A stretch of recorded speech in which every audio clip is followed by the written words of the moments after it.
सबसे पहले कल हमने ओवरव्यू किया था, अभी हम प्रॉपर सही तरीके से पढ़ेंगे। तो सबसे पहले क्या होता है हमारा कंप्यूटर एक, तो computer is an electronic device that manipulate information और डेटा। मतलब कंप्यूटर क्या है, एक हमारा इलेक्ट्रॉनिक को क्या बोलेंगे, बिजली से चलने वाला डिवाइस है जो क्या करता है, मैन्युपुलेट करता है इंफॉर्मेशन और डेटा को। तो मैन्युपुलेट का मतलब क्या होता है हिंदी में, किसको? हाँ बोलो। हाँ, मतलब मैन्युपुलेट का मतलब क्या होता है कि वो बार बार ना चेंज करता रहता है उस चीज को। किसको चेंज करेगा? हमारी जानकारी को और हमारे डेटा को। उसके बाद it has the ability to store, retrieve and process data. इसमें क्या हो गया कि इसकी एबिलिटी का मतलब क्या हो गया, क्षमता। इसकी क्षमता है क्या करना, डेटा को स्टोर करना, रिट्रीव करना और प्रोसेस कराना। स्टोर का मतलब क्या हो गया, जमा करके रखना। रिट्रीव का मतलब क्या हो गया, जब जरूरत पड़ेगा तो इसको वापस ला कर देना। और प्रोसेस का मतलब उसको यूज में लेते रहना। उसके बाद आता है कि कंप्यूटर का फुल फॉर्म क्या देखा था आपने, common operating machine purposely used for technological and educational research. मतलब कंप्यूटर एक सामान्य मशीन है जिसका इस्तेमाल हम लोग टेक्नोलॉजी के अंदर, एजुकेशन के अंदर और रिसर्च के अंदर करते हैं। उसके बाद हम आगे बढ़ते हैं तो फिर आता है हमारा व्हाट इज कंप्यूटर। ठीक है, क्या है हमारा व्हाट इज कंप्यूटर, की कंप्यूटर क्या होता है। तो generally computer is the combination of hardware and software. ठीक है, कल मैंने बताया था ना कि कंप्यूटर क्या होता है कि ये कॉम्बिनेशन, कॉम्बिनेशन का मतलब मिलकर बना हुआ है। किस चीज से? पहला हमारा हार्डवेयर हो गया और दूसरा हमारा सॉफ्टवेयर हो गया। अब ये करता क्या है, which convert data into information. जो क्या करता है, डेटा को इंफॉर्मेशन के रूप में बदल देता है। तो उसका जब सवाल आता है कि डेटा क्या होता है, सबसे पहले तो कल मैंने क्या बताया था, डेटा क्या होता है हमारा, एनी थिंग। मतलब जो भी हमारे आसपास चीजें पड़ी हुई है वो क्या है, हमारा डेटा है। अब इसको सही से कैसे बोलेंगे, तो अनप्रोसेस रो फैक्ट फिगर। अनप्रोसेस का मतलब क्या है कि जिसके बारे में हमें एक्यूरेट जानकारी नहीं है। अब वो क्या चीज है, कोई भी फैक्ट हो सकता है या फिगर हो सकता है। Like number, text on pieces of paper are known as data. अब इसका एग्जांपल मैं कैसे दूं, मैंने क्या बोला कि मान लो तुम्हारे अकाउंट में मैंने बोला 1 लाख रुपए, मैं क्या कर रहा हूँ, अज्यूम कर रहा हूँ। लेकिन अब तुमने कहा नहीं भैया इतना होगा ही नहीं, तुमने अपना अकाउंट दिया, मैंने पिन डाला, चेक करा, उसमें मान लो निकला 10,000 रुपए। तो जो 10,000 आया वो क्या है, एक्यूरेट वैल्यू। बट जो मैंने 1 लाख बोला वो क्या है, अजम्पशन। तो वो क्या था, डेटा। उसके बाद जब मैंने चेक किया उसको हम क्या बोलते हैं, प्रोसेसिंग। प्रोसेसिंग का मतलब क्या है, it is the sequence of action. मतलब ये क्या है कि हमने क्या करा, उस एक्शन जो डेटा था उसके ऊपर हमने सीक्वेंस बाय सीक्वेंस एक्शन लिया। Taken, it is the sequence of action taken on data to convert into information. जब मैंने उस चीज को सही से प्रोसेस किया, देखा, तो मुझे पता चल गया कि भाई ये चीज क्या थी। तो उसी को हम लोग क्या बोलते हैं, इंफॉर्मेशन। इंफॉर्मेशन का मतलब जानकारी। व्हेन डेटा इज प्रोसेस, जब भी कोई हमारा डेटा है वो क्या हो गया, प्रोसेस हो गया। किस चीज में, ऑर्गेनाइज स्ट्रक्चर में, और presented in a given context so as to useful, then it is called information. जब मतलब हमारा जो डेटा था वो सही तरीकों से हमारे सामने रिप्रेजेंट होगा तो हमको क्या मिल जाएगी, सही ढंग से इंफॉर्मेशन। अब इस इंफॉर्मेशन के बाद क्या आता है, इंस्ट्रक्शन। क्या आता है, इंस्ट्रक्शन। तो ये क्या होता है, इट इज अ कमांड। ये क्या है, कमांड है, given to a computer in a computer language by the user. Instruction का मतलब क्या होता है कि यूजर कोई कमांड दे रहा है कंप्यूटर को। जैसे मान लो ये पेन से मैं लिख रहा हूँ, तो ये अगर मैं इसको कुछ यूज नहीं करूँ तो ऐसे ही रहेगा। लेकिन मैं इसको दे रहा हूँ कि इस पे सर्कल बनाओ, तो ये सर्कल बन गया। इस पे लाइन बनाना है तो ये लाइन बन गया। इस पे ट्राइंगल बनाना है तो इस पे हमने ट्राइंगल बना लिया। रेक्टेंगल बनाना है तो यहाँ से मैंने इस पे रेक्टेंगल बना लिया। उसके बाद आता है हमारा प्रोग्राम। क्या आता है, प्रोग्राम। तो ये क्या है, it is a set of, it is the set of instruction. क्या है ये, it is the set of instruction given to a computer in order to perform some. Program क्या होता है, जैसे ये हमने इंस्ट्रक्शन पढ़ा था, इंस्ट्रक्शन क्या होता है, it is command given to a computer in computer language. मतलब हम इस सॉफ्टवेयर के अंदर जो भी काम कर रहे हैं वो एक एक चीज क्या है, इंस्ट्रक्शन है। और प्रोग्राम क्या होता है, जब बहुत सारे इंस्ट्रक्शन मिल जाते हैं ना तब हमारा क्या बनता है, प्रोग्राम। ठीक है, उसका भी मैं आगे एक्सप्लेन करूंगा कैसे होता है। अब इसके अंदर क्या है, हमारा एक इनपुट, जो भी हम डेटा देते हैं वो आगे प्रोसेस होता है और फिर हमारे सामने क्या आ जाता है, आउटपुट आ जाता है। उस पर हम आगे बढ़ते हैं तब हमारे सामने क्या आता है, कंप्यूटर जनरेशन। क्या आ गया, कंप्यूटर जनरेशन। तो जनरेशन का मतलब क्या होता है, सुना होगा ना बट क्या, जैसे कि मतलब पीढ़ी होती है। हाँ पीढ़ी। क्या हो गया, अगर मैं एग्जांपल में सही से बताऊं तो पीढ़ी। अब पीढ़ी के अंदर क्या हो गया, जैसे मान लो तुम्हारे दादा हो गए, उसका पापा हो गए, फिर तुम हो गए, फिर तुम्हारे बच्चे। तो ये क्या हुआ है, जनरेशन बाई जनरेशन बढ़ रहा है, जनरेशन पहला दूसरा तीसरा इस टाइप से। अगर मैं देखा जाऊँ तो सबसे फ्यूचरिस्टिक और सबसे ज्यादा एडवांस कौन सी जनरेशन होगी, जो सबसे लास्ट में होगी, और जो हमारे पुराने वाले थे वो थोड़े स्लो टाइप में होंगे। तो ऐसे ही कंप्यूटर के अंदर भी ना कंप्यूटर जनरेशन होता है। तो कंप्यूटर जनरेशन क्या होता है, computer generation refer to the various stage of development in computer. मतलब हर स्टेज में जो कंप्यूटर के अंदर चेंजेस आते रहे, उसी को हम लोग क्या बोलते हैं, computer generation. Each generation is characterise by major improvement in technology और डिजाइन। जितनी भी जनरेशन आई उस सब के अंदर क्या क्या है, मेजर इंप्रूवमेंट आई, किस चीज के अंदर, टेक्नोलॉजी के अंदर और डिजाइन के अंदर, leading to improve performance efficiency and capability. ये जो चेंजेस आए किस लिए आए, कि इससे इनकी स्पीड में परफॉर्मेंस अच्छी हुई, एफिशिएंसी अच्छी हुई और इनकी कैपेबिलिटी अच्छी हुई। उसके बाद हमारे पास जो कंप्यूटर के जनरेशन है, कितने जनरेशन होते हैं, टोटल 5 होते हैं, जिसमें हमारा पहला जनरेशन है फर्स्ट जनरेशन। तो फर्स्ट जनरेशन हमारा 1946 से 1959 के बीच में आया था। तो इसमें क्या था, the first generation of computer use vacuum tube. जो हमारा पहले जनरेशन का कंप्यूटर था ना, उसके अंदर क्या यूज होता था, vacuum tube. Four circuit, vacuum tube किसके लिए यूज करते थे हम लोग, सर्किट के लिए। एंड मैग्नेटिक ड्रम किसके लिए यूज करते थे, मेमोरी के लिए। इसका एग्जाम्पल था हमारा यूएनआई वीएसी फर्स्ट। अब फर्स्ट जनरेशन के कंप्यूटर की अगर मैं बात करूं तो ये कम से कम 350 स्क्वायर फीट का एरिया चाहिए इसको रखने के लिए। मतलब जितना बड़ा ये हमारा वो है इंस्टीट्यूट, उतने इतने बड़े कमरे के अंदर ये पूरा कंप्यूटर आएगा। अब इसके जो हमारा वैक्यूम ट्यूब होता है ना, ये कैसा दिखता है, जैसे तुमने 100 वाट का बल्ब देखा है। हम्म? अगर मैंने इसको 1 घंटे चला दिया और मैं तुमको बोलूंगा सीधा उसको खोल लो, तो खोल पाओगे, क्यों, गर्म वो गर्म होगा, क्या होगा, वो हीट उत्पन्न करेगा, हीट, ठीक है। तो जो हमारा फर्स्ट जनरेशन का कंप्यूटर था ना, ये क्या करता था, बहुत ज्यादा हीट उत्पन्न करता था। इसको चलाने के लिए कम से कम पहले तो 10 से 12 लोगों की जरूरत पड़ती थी। उसके बाद ये हीट ज्यादा उत्पन्न करता था, तो इसको चला ठंडा रखने के लिए किसका यूज करते थे, एसी का। तो इसमें कॉस्टिंग बहुत ज्यादा आती थी ऑपरेट करने में, किसको, फर्स्ट जनरेशन के कंप्यूटर को। उसके बाद हमने क्या करा, सेकंड जनरेशन कंप्यूटर डाला। क्या डाला, सेकंड जनरेशन। तो सेकंड जनरेशन के अंदर क्या था, ये 1959 से 1965 के बीच में आया। तो the second generation of computer use transistor. इसमें किसका यूज हुआ, ट्रांजिस्टर का। इंसिस्ट ऑफ वैक्यूम ट्यूब, मतलब अब हमने वैक्यूम ट्यूब का यूज नहीं करा, हमने किसका यूज किया, ट्रांजिस्टर का। इससे क्या हो गया कि हमारा जो कंप्यूटर था वो छोटा हो गया, स्मॉल, फास्टर हो गया एंड मोर रिलायबल हो गया। स्मॉल का मतलब क्या हो गया, छोटा, फास्टर का मतलब क्या हो गया, तेज, और मोर रिलायबल मतलब इसको मैं आसानी से यूज कर सकता हूं। इसका एग्जांपल है IBM 1401। तो ये देखो, ये है फर्स्ट जनरेशन की इमेज, कि कितना बड़ा होता था सर्किट के साथ। ये मैग्नेटिक ड्रम था, ये इसके सारे वैक्यूम लगे हुए थे। और ये आ गया सेकंड जनरेशन, जहां पर ये पूरे रूम के बड़ा होता था। अब सेकंड जनरेशन सिर्फ एक 8 से 10 फीट की टेबल के ऊपर ना, ये हमारा 8 से 10 फीट का एक टेबल होगा, जिसके ऊपर हमारा पूरा सेकंड जनरेशन कंप्यूटर आ गया। इसके बाद आता है हमारा थर्ड जनरेशन। क्या आया, थर्ड जनरेशन। तो थर्ड जनरेशन हमारा 1965 से 1971 तक था। इसके अंदर क्या था, तो third generation of computer use integrated circuit. इसमें किसका यूज किया, इसने इंटीग्रेटेड सर्किट, जिसको शॉर्ट में हम लोग क्या बोलते हैं, IC। जैसे मोबाइल वगैरह में हम लोग सुनते हैं ना कि इसका IC खराब हो गया, ये किसके अंदर आता है, हमारा इंटीग्रेटेड सर्किट। और किसके बदले यूज हुआ, ट्रांजिस्टर के बदले। किसके बदले, ट्रांजिस्टर के बदले। अगर मैं बात करूं ट्रांजिस्टर हमारा दिखता कैसे था, जैसे ये 100 वाट का बल्ब था ना, ट्रांजिस्टर हमारा कुछ, अभी आगे फोटो दिखाऊंगा, सिर्फ इस टाइप से ना 2 पिन होती थी, वो इस टाइप से दिखाई देता था। उसके बाद इससे क्या हो गया कि जब हमारा थर्ड जनरेशन में जब IC आया, तो leading to even more compact and efficient computer. Compact का मतलब क्या हो गया, कि अब वो छोटे से डब्बे के अंदर आ गया, और इफिशिएंट का मतलब उसको इजी हम चला सकते थे। तो ये किस चीज में मुमकिन हुआ, थर्ड जनरेशन में। ये देखो, ये है थर्ड जनरेशन का कंप्यूटर। उसके बाद आया हमारा फोर्थ जनरेशन। तो फोर्थ जनरेशन में क्या था, ये 1971 से 1980 के बीच में था। तो the fourth generation of computer show the introduction of micro processor. इस टाइम में किस चीज को, माइक्रो प्रोसेसर को यूज किया गया। माइक्रो का मतलब क्या हो गया, छोटा, अब प्रोसेसर का मतलब हो गया जो सोच सके। तब एक छोटी चीज का इन्वेंट किया गया, जो क्या कर सकता था, हमारे कंप्यूटर को और भी फास्ट बना सकता था। तो इसने क्या करा, which made personal computer possible. जब हमारा फोर्थ जनरेशन का कंप्यूटर आया ना, ये किसने लाया था, एप्पल ने बनाया था सबसे पहले। तब अब हर जगह कंप्यूटर यूज होना आरंभ हो गया, किसमें, फोर्थ जनरेशन में। उसके बाद आता है, तब हमने क्या करा था, माइक्रो प्रोसेसर को इंट्रोड्यूस किया था, मतलब उसका परिचय हुआ था कि भाई इस टेक्नोलॉजी को यूज कर देखते हैं।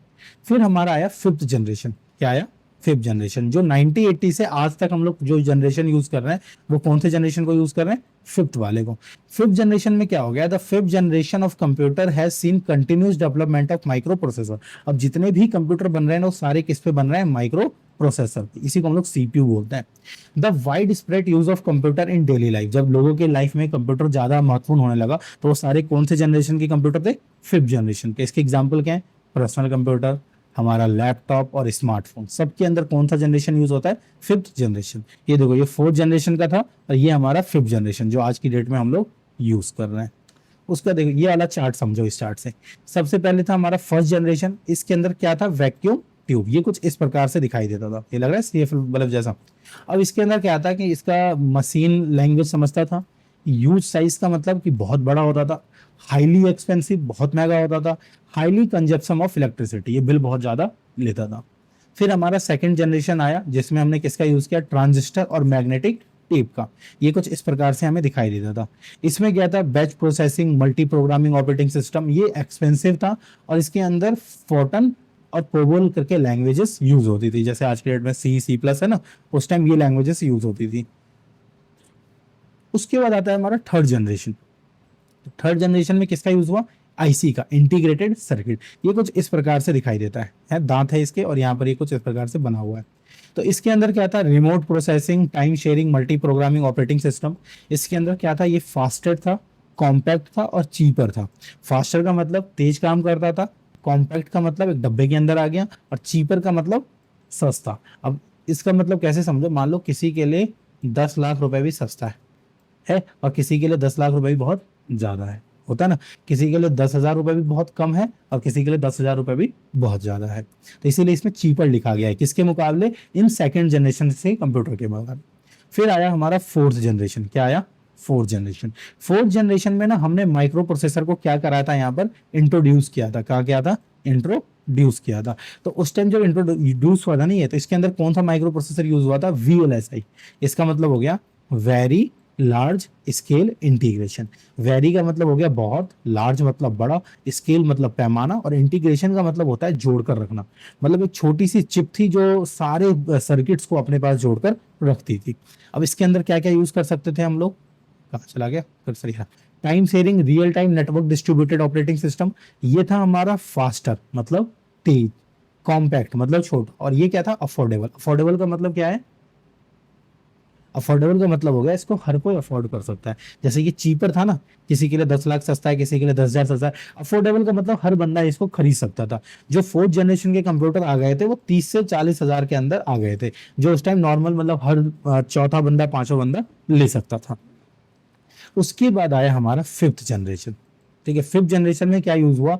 ULSI micro processor circuit. ULSI का मतलब जहां पर वेरी वेरी लार्ज स्केल था वहां पर क्या हो गया? Ultra large scale integration. मतलब बहुत बड़े पैमाने पे चिप छोटे छोटे जुड़कर रहते थे। तो ये कुछ इस प्रकार से हमारा दिखाई देता था। इसके अंदर कौन कौन सी लैंग्वेजेस यूज होती थी? सी, सी प्लस, जावा, जो मार्केट में यूज करते हैं ना, ये सब कौन से जनरेशन के कंप्यूटर थे? फिफ्थ जनरेशन के कंप्यूटर। क्लियर यहाँ तक? उसके दोबारा एक बार रिवाइज मारा दूंगा। उसके बाद ये वाला अभी नहीं करना, हाउ कंप्यूटर वर्क, इस पे बाद में काम करेंगे हम लोग। फिर आता है हमारा क्लासिफिकेशन ऑफ कंप्यूटर। ठीक है, क्या है? Classification of computer.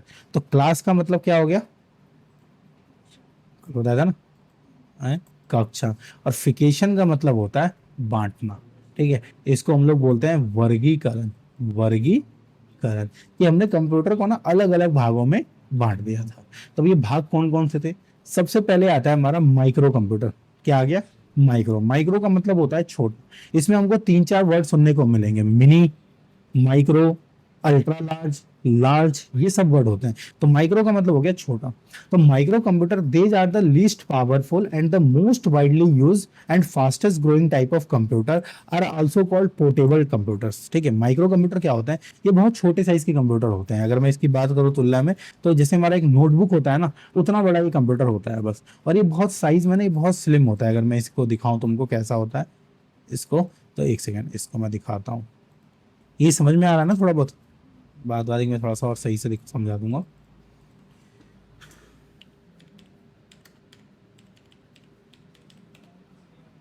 इमेजेस पर चलता है आपको। तो माइक्रो कंप्यूटर होता है हमारा, नीचे चला जाए, नीचे नीचे नीचे,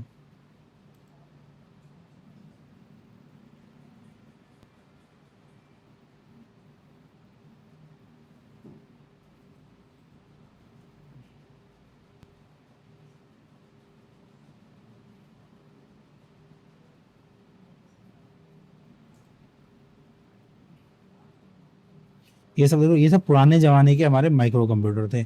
micro computer images,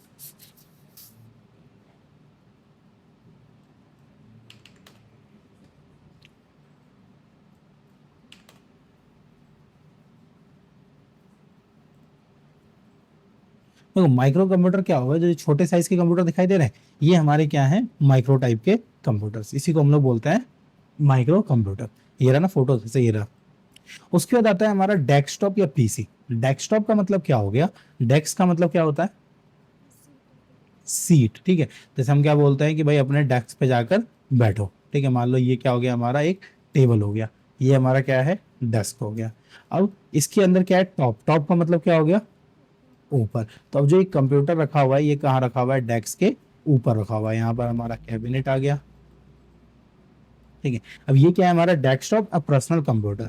this computer are smaller and relatively inexpensive computer. Inexpensive का मतलब क्या हो गया, कि थोड़े सस्ते होते हैं, जिसको हम लोग घर में यूज करवाते हैं, और इसी को हम लोग बोलते हैं पर्सनल कंप्यूटर। ये हमारा क्या होता है, पर्सनल कंप्यूटर। फिर आता है हमारा नोटपैड और लैपटॉप। तो नोटबुक और लैपटॉप, तो नोटबुक क्या होता है, this computer are also known as ultra book laptop are portable and lightweight. Notebook क्या होता है, जिसको हम कॉपी की तरह ना बिल्कुल घुमा सकते हैं, जिसको हम पूरा 360 घुमा सकते हैं, वो वाले लैपटॉप होते हैं हमारे नोटबुक। और लैपटॉप कैसे हो गया, कॉपी की तरह हम लोग उसको ओपन कर लेते हैं, ये हमारा खुल गया, इसको हम लोग ओपन कर सकते हैं। फिर आता है हमारा हैंड हेल्ड कंप्यूटर। तो हैंड का मतलब क्या होता है, हाथ, और हेल्ड का मतलब होता है उसको रोकना। तो जिस कंप्यूटर को हम लोग हाथ पे रख के चला सकते हैं ना, उसको हम लोग बोलते हैं हैंड हेल्ड कंप्यूटर या पाम टॉप। पाम मतलब होता है हथेली, और टॉप मतलब उसके ऊपर। तो this computer are smallest and design to fit in a palm, मतलब ये बहुत छोटे साइज के कंप्यूटर होते हैं, जिसको हम लोग अपने हथेली में फिट कर सकते हैं। तो ये किस टाइप का दिखता है, अगर मैं यहाँ से डेस्कटॉप दिखाऊं, DEXKTOP, तो डेस्कटॉप हमारा इस टाइप से होता है, जो हमारे सामने है, जिसको तुम देख रहे हो। उसके बाद होता है हमारा क्या, NOTE, नोट बुक। एक नोटबुक हो गया हमारा इस टाइप का। जैसे ये लैपटॉप है, इसको हम 360 घुमाकर पेन से लिख सकते हैं। इस टाइप की कंप्यूटर हम लोग अगर फर्स्ट हैंड लेने जाए तो कम से कम 80-90 हज़ार से 1 लाख तक जाएगा। सेकंड हैंड हमारा 25 से 30 हज़ार के बीच में मिल जाएगा। उसके बाद अगर हम देखें PLA, पाम टॉप कंप्यूटर, तो देखो ये इस टाइप के कंप्यूटर होते हैं, जिसको हम लोग हथेली पे रख के चला सकते हैं। ये देखो ये, तो आज की डेट में ये इसलिए नहीं मिलते क्योंकि हमारा स्मार्टफोन ही उसका सारा काम कर लेता है। उसके बाद हम आगे बढ़ते हैं, तो फिर आता है मिनी कंप्यूटर। फिर क्या आ गया हमारा, कहाँ चला गया, ये रहा मिनी कंप्यूटर। तो मिनी कंप्यूटर क्या है, this computer are smaller in size, ये साइज में छोटे होते हैं, फास्टर होते हैं, एंड कॉस्ट लोअर होते हैं, किसके, मेन फ्रेम के मुकाबले। मिनी कंप्यूटर क्या होता है, ये हमारा अभी देखो दिखाता हूँ, कहाँ गया, MINI, मिनी कंप्यूटर।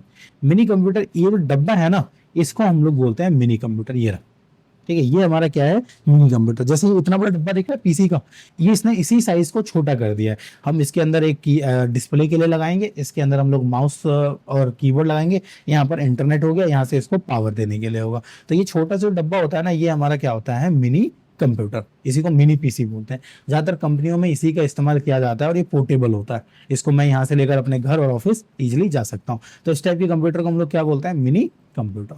फिर आता है मेन फ्रेम कंप्यूटर, ठीक है, ये थोड़ा सा हैवी कंप्यूटर होता है। मेन फ्रेम कंप्यूटर क्या है, these are the computer having large internal memory. मतलब इस टाइप के कंप्यूटर की जो इंटरनल मेमोरी, मतलब जिसके अंदर डेटा स्टोर किया जा सकता है, वो बहुत लार्ज अमाउंट तक का डेटा स्टोर होता है। इसके अंदर हम लोग कॉम्प्रिहेंसिव रेंज ऑफ सॉफ्टवेयर को चलाते हैं। इसके एग्जाम्पल है IBM 370, unique 1110 etcetera. Main frame कैसा होता है, एग्जाम्पल के तौर पे जैसे यहाँ पर हमने एक, मेन फ्रेम का मतलब हो गया अलमारी, ठीक है। ये कुछ इस टाइप, जैसे एक डब्बा दिख रहा है, बस इस एक डब्बे को पकड़ लो, ये हमारा एक मेन फ्रेम कंप्यूटर है। इसके अंदर, इसके सामने जो है ना, इसकी फीट होगी 8 से 10 फीट का होगा। ये हमारी अगर हाइट होगी तो यहाँ तक होगी। इसका यूज कहाँ पर होता है, बैंक के अंदर, जहां पर बैंक का सारा डेटा स्टोर होता है। पोस्ट ऑफिस के अंदर होता है, रेलवेज के अंदर होता है, जहां पर वो लोग सारे डेटा स्टोर कर रखते हैं। ये होता है हमारा मेन फ्रेम कंप्यूटर। ये दिखता कैसा है, तो मैं यहाँ पे सर्च कर लेता हूँ। MAINFRAM, main frame. ये देखो, ये कुछ ये रहा, ये जो डब्बा दिखाई दे रहा है ये हमारा एक मेन फ्रेम है, लिखा हुआ IBM का मेन फ्रेम कंप्यूटर। कितना बड़ा है, अगर इसके सामने कोई जैसे इंसान खड़ा हो रहा है ना, तो ये कहाँ तक आ रहा है, यहाँ तक आ रहा है। इसके अंदर सिर्फ डेटा को स्टोर किया जाता है, जैसे ये रहा ना, इसके अंदर क्या किया जाता है, सब डेटा को स्टोर किया जाता है। इसका देखो, ये है अंदर से पार्ट, ये अलमारी की तरह खुल गया और इसके अंदर सब कुछ इसका भरा हुआ है। अगर तुम रेलवे के कभी मेन काउंटर वगैरह पे जाओगे, जैसे नई दिल्ली हो गया और भी, तो यहाँ पर उसका यूज हम लोग करते हैं।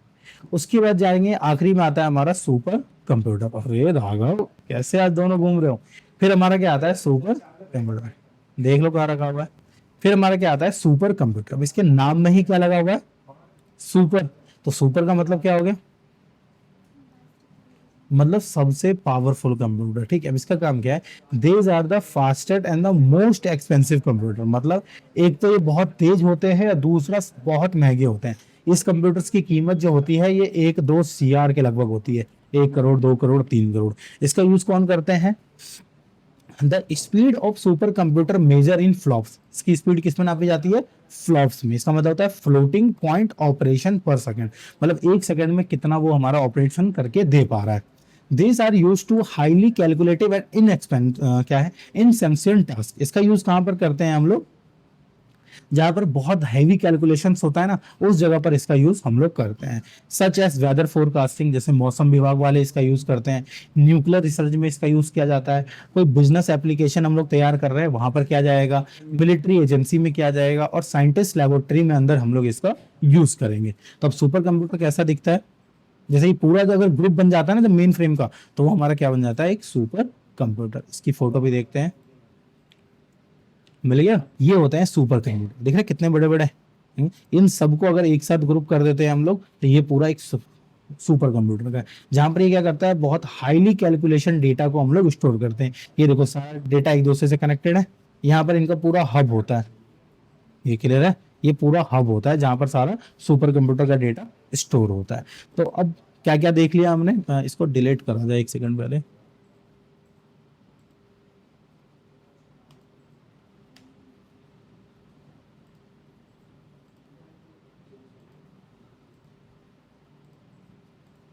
पहला क्या था हमारा, micro computer, desktop, notebook, handheld. फिर हमारा mini computer, main frame computer और सुपर कंप्यूटर। हम लोग किसका यूज करते हैं, हम लोग डेस्कटॉप का यूज करते हैं और नोटबुक का यूज करते हैं। ठीक है, अगर तुम किसी कंपनीज वगैरह में जाओगे तो वहां पर तुमको मिनी कंप्यूटर मिलेगा। मेन फ्रेम कहाँ यूज होता है, पोस्ट ऑफिस, रेलवे और बैंकिंग के अंदर, या जहां पर भी ज्यादा यूज होता है उस जगह पर मेन फ्रेम करते हैं। और सुपर कंप्यूटर कहाँ पर यूज होता है, वेदर फोरकास्टिंग मतलब मौसम विभाग में, रिसर्च, न्यूक्लियर रिसर्च में, बिजनेस एप्लीकेशन में, मिलिट्री एजेंसी में और साइंटिफिक रिसर्च एंड लेबोरेटरी के अंदर इस सुपर कंप्यूटर का यूज किया जाता है। उसके बाद आता है एप्लीकेशन ऑफ कंप्यूटर, ये लास्ट टॉपिक है हमारा। एप्लीकेशन ऑफ कंप्यूटर का मतलब क्या है कि हमने कंप्यूटर को इतने भागों में तो बांट दिया, लेकिन अब इसका यूज कहाँ पे करेंगे हम लोग। तो सबसे पहला यूज कहाँ पर है इसका, एजुकेशन के अंदर। तो एजुकेशन के अंदर क्या है कि computer have a prove to excellent teacher, कि भाई कंप्यूटर पे अच्छे टीचर्स मिल जाते हैं। Educational institute are using computer in many way, like tele education, virtual classroom और ऑनलाइन क्लासेस। हम लोग ऑनलाइन क्लासेस के लिए कंप्यूटर्स का यूज करते हैं। उसके बाद क्या है हमारा, बिजनेस एप्लीकेशन। तो बिजनेस एप्लीकेशन में क्या है, computer play a writer role in to keep business, to keep record of employ. सारे एम्प्लॉय का डेटा स्टोर वगैरह करने के लिए हम लोग किसका यूज करते हैं, बिजनेस के एप्लीकेशंस के अंदर। फिर तीसरा क्या आता है हमारा, गवर्नमेंट। तो various department of the government using computer to their planning, controlling and law enforcement activity. इसका मतलब कि गवर्नमेंट के जितने भी डिपार्टमेंट है, चाहे वो क्या हो, हमारा कंट्रोल करने के लिए हो, लॉ इन्फोर्समेंट हो, जितनी भी एक्टिविटी के लिए सब लोग कंप्यूटर का इस्तेमाल करते हैं। इसके बाद क्या आता है, हेल्थ। तो हेल्थ के अंदर क्या इस्तेमाल होगा, activity like scanning, x-ray, telemedicine, patient monitoring, patient record और डायग्नोस्टिक, इन सब में सबका कंप्यूटर का यूज होता है। और ये किस सेक्टर के अंदर आता है, हेल्थ के अंदर। फिर आखिरी आता है हमारा बैंकिंग। तो बैंकिंग में क्या है कि computer can be used into bank to keep the record of a customer, like checking account status, transfer money etcetera. कि अगर हम बैंक के अंदर जाते हैं तो देखते हैं सब वो कंप्यूटर के ऊपर ही सारा काम होता है। चाहे अगर हमें अपना अकाउंट खोलना है या अकाउंट को क्लोज करना है, सारा काम किसके ऊपर होगा, कंप्यूटर के ऊपर। क्लियर। तो अब एक बार इसको मैं रिवाइज करा देता हूँ कि हमने क्या क्या करा है अभी। इरेज तो भी मिट जाओ।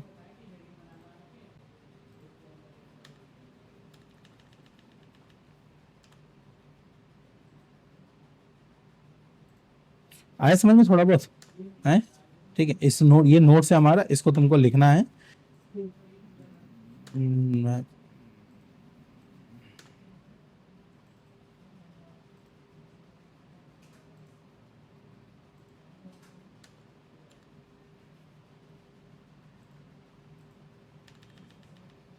ठीक है, सबसे पहले क्या था हमारा इंट्रोडक्शन, कि भाई कंप्यूटर क्या होता है, कैसे काम करता है, इसकी फुल फॉर्म क्या थी। उसके बाद कंप्यूटर क्या था हमारा, तो ये क्या करता है, combination of hardware and software से मिलकर बना है, जिसके अंदर डेटा, प्रोसेस, इंफॉर्मेशन, इंस्ट्रक्शन और प्रोग्राम आता है। उसके बाद कंप्यूटर जनरेशन के अंदर क्या आता है हमारा, first generation, second generation, third generation, fourth generation और फिफ्थ जनरेशन। इसके बाद ये एक चार्ट, इसको सही से समझ लेना, इसके अंदर लिखा है फर्स्ट जनरेशन, ये वाला टॉपिक लिखना है अपने को। फिर इसके अंदर क्या यूज हुआ था, वैक्यूम ट्यूब और कैरेक्टरिस्टिक्स, ये तीन चीज लिखना है। Second generation, third generation, fourth generation और फिफ्थ जनरेशन। इसके बाद ये वाला स्लाइड अभी नहीं करना, ये सब कुछ करने के बाद करेंगे हम लोग। फिर आता है क्लासिफिकेशन, मतलब कंप्यूटर को कितने भागों में बांटा गया था, तो micro computer, desktop, notebook, handheld, mini computer, main frame और सुपर कंप्यूटर। इसके बाद क्या था हमारा, एप्लीकेशन ऑफ कंप्यूटर, मतलब इसका यूज क्या है। ये सब वर्ड को ध्यान रखना है, ये आगे हमको बहुत बार यूज होंगे। तो एजुकेशन के अंदर, बिजनेसेस के अंदर, गवर्नमेंट के अंदर, हेल्थ के अंदर और बैंकिंग के अंदर। क्लियर, ये हमारा डे 1 का था। उसके बाद कल हम लोग कंपोनेंट्स वगैरह को पढ़ेंगे। ठीक है, तो अभी इसको कॉपी में इतना नोट्स लिख लेना। क्लियर, समझे ना? कोई डाउट हो तो फिर पूछ लेना। ठीक, तो उस सिस्टम पे बैठो, मैं उसमें दे देता हूँ, ये रख लो कॉपी।